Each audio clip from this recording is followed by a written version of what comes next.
Hey, my bookish friends. I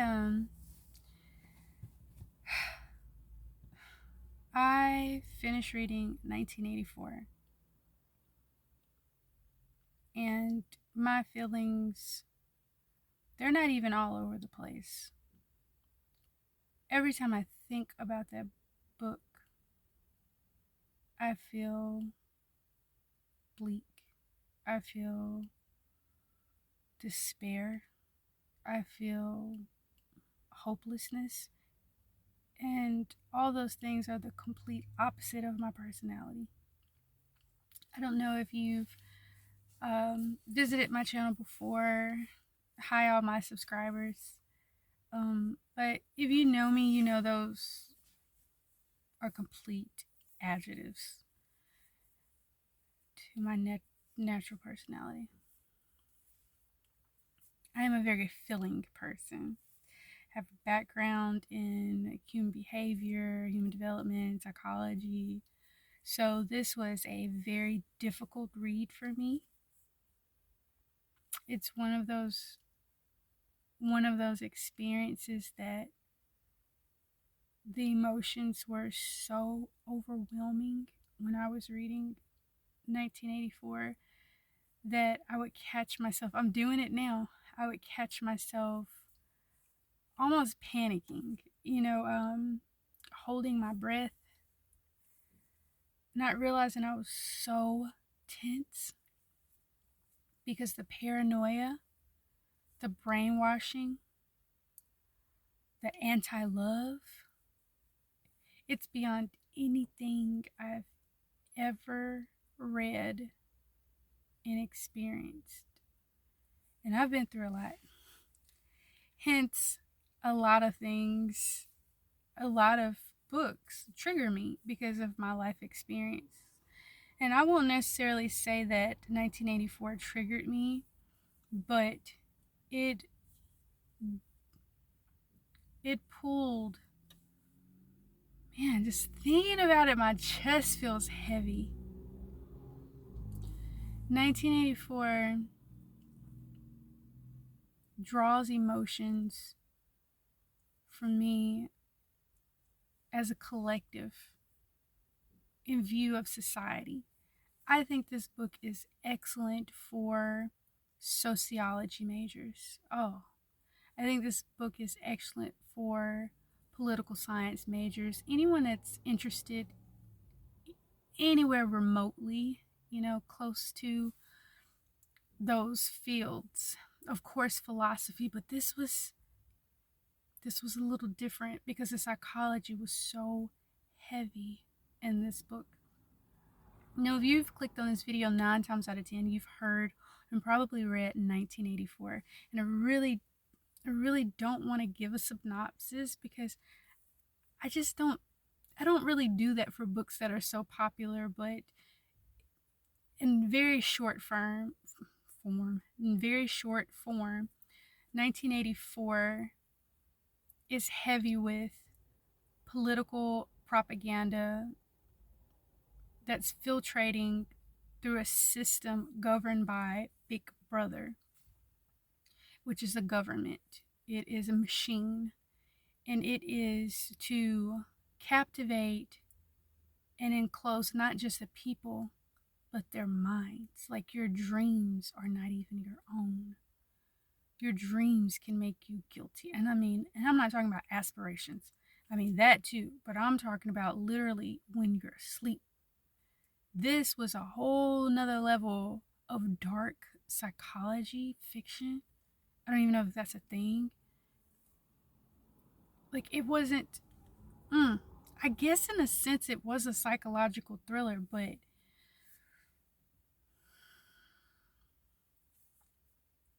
I'm always looking and searching for that light at the end of the tunnel. And I'm a very hopeful person. Even when I'm down to my lowest and my weakest, that little bit of light always guides me back to the surface out of the mud and muck that I feel like I'm stuck in like the bottom of a well type of feeling, and you're just so down and feels like even the earth is just pulling you down. I always, always see that little light that makes me feel like, or lets me know, not make me feel like, that reminds me and guides me that there is something brighter and more hopeful to reach for and achieve and come out of that darkness. And while reading 1984, that's not how I was feeling the entire time. The paranoia of the characters, it's 100% understandable. I was hoping that the feelings of the character wouldn't be based on their reality. I was hoping that the outlook of the characters at some point wouldn't be based on the reality that they were living in this novel. But the narrative, it is very gripping. It's so thought-provoking, especially knowing the history of other nations and other countries. Unfortunately, some people have had to live under regimes in this situation, under a Reich.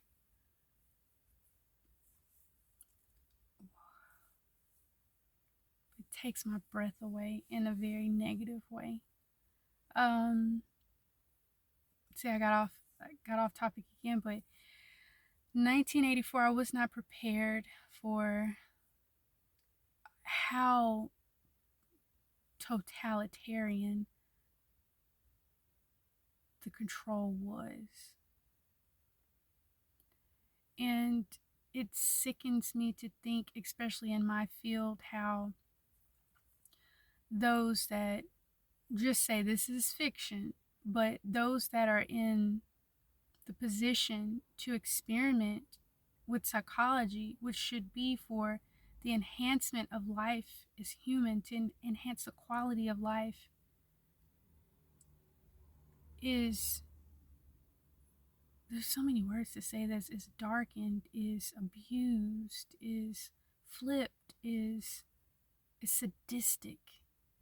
The advantage of those experiments and the quality of those experiments to prove how effective they are were used against humans, humankind, people. It's so disturbing. I know one of the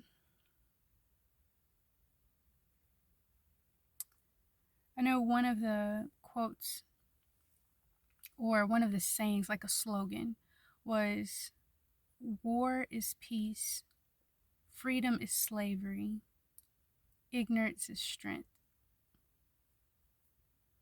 I've never read a book where it was so anti-love. No, it's just a human need. Anti-language and progression and just intellectualism, but not even that, just anti-thought, individual thought.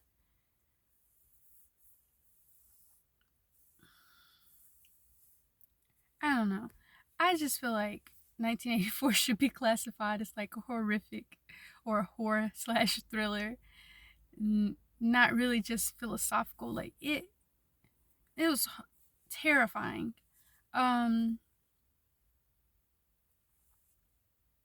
There's so much in 1984 that's, it's just been prevalent throughout history as far as capitalism, inequality. Oh, y'all, but it's just to the extent of the capitalism inequality. It's just, I can't lie. I cried. I did. I'm trying not to now. I cried reading this book because it awakened a reality in me, a reality of putting aside what I have read and watched over the years about different situations, circumstances others have been in. And it was, I think, because the narrative was just so long and I couldn't move away from it. You can't move away from this narrative and from this point of view that is everything that I'm telling you, that it just sunk in a little bit longer and deeper, as opposed to watching like a 20-minute clip, even an hour documentary that, you know, it feels insufferable just watching documentaries, real life, real people, circumstances under this type of leadership. But I sat with this for like 8-9 hours in the corner. It's how it felt, with my head down. And it also gave me another perspective too about the collective thought. And this is going to be a little bit off subject in a way, but I'm noticing too with the younger generation that's been raised on social media, there's a collective thought about opinions, and some people don't really have their own opinion. They just go with the collective thought. Like, I thought about so many ways that this totalitarian society is reflective now in my life.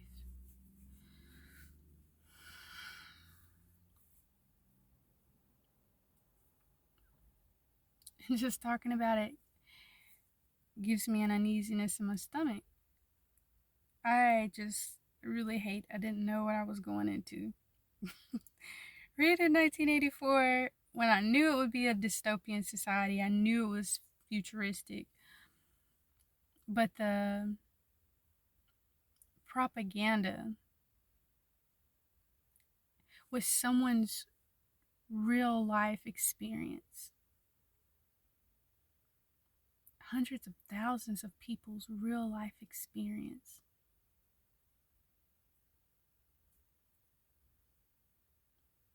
Just say in human history, and I'm pretty sure I'm missing the mark on some of these numbers. And for groups to think collectively in that sense, like I noticed in the book how they would parrot each other over the smallest lines in conversation. And that's what really made me think about the influence of young people in social media and that collective thought. They were continuously parroting what the other just said instead of just moving the conversation along. Because they were the oppression they're experiencing. They're experiencing that oppression collectively, and the machine has beat it into them that they must think collectively, move as one, operate as one, think as one, but only one thought, the thought of Big Brother. That's one of the most terrifying things I've ever read in my life. I hope I don't read anything else like it again. But I do have a great appreciation for it. I don't know if it would be a reread for me. If it's a reread, I have to reread it now, because I know I can't just let this settle and forget and then read it again. Because a lot of times when you reread, it's like experiencing it for the first time. I don't want to feel this again. In this capacity, not this deep. I know this is not a typical type of vlog style or chit chat, but I didn't know when I would be able to make my next video. And I really wanted to document too my true and raw feelings of 1984, which I finished reading 3 days ago. What's today? 2 days ago? No, because it was before my dad came to visit. 3 days ago. So, Don't know if this is something I could recommend. It's definitely not for everybody, but I'm sure those that are like interested in psychology, sociology, political science would be blown away. And not so much as blown away with the concept, but the writing is very good. Um, I'm starting to realize that I'm really I enjoy more narratives, literally narratives like in first person, um, than any other type of writing. It just feels so much more personal.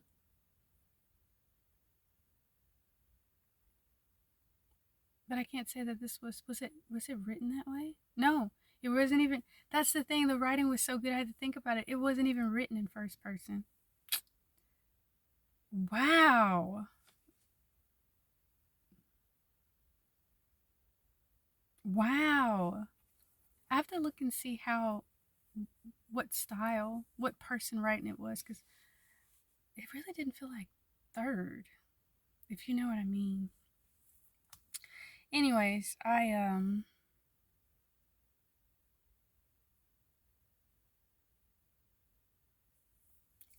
that's all. I don't even know if I'm gonna post this.